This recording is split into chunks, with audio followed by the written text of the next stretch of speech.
Radio Caroline will be back on the air this week after 3.5 years of silence. The old Caroline began broadcasting illegally off the coast of Clacton in 1964 and at its peak built up an audience of 30 million before it sank in a storm. The new Caroline will have to compete with at least 50 land-based pirate radio stations, but its backers are confident it'll be as popular as ever. John Underwood reports.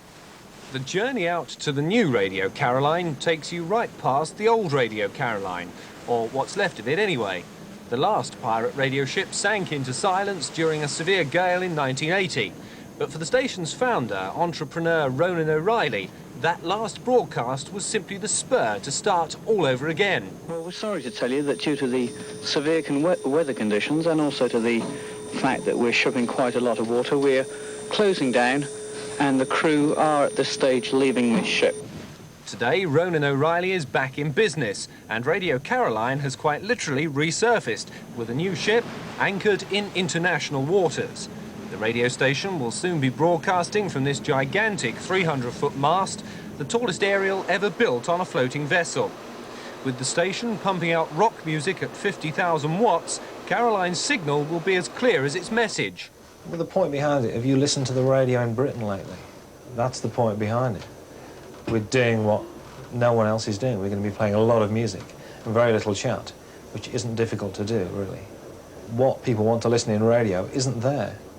There is a radio market and a radio feel that isn't there at the moment. I mean, who wants to listen to inane chat?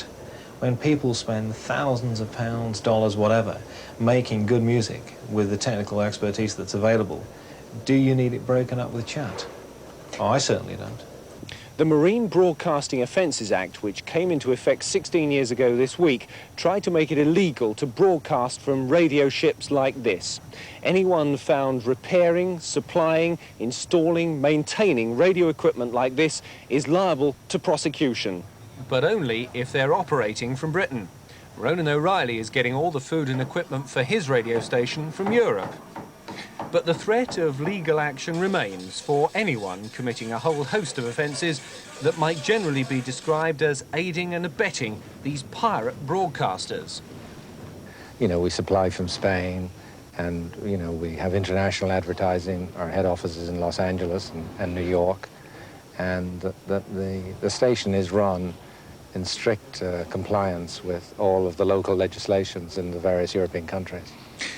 Now, since the introduction of independent local radio in the UK, of course, people have been able to advertise on British radio. Doesn't that mean that there's less of a need for stations like Radio Caroline? Well, of course, the beauty of Caroline is that it's totally a relationship between this station and the audience, and the audience is the absolute decision maker.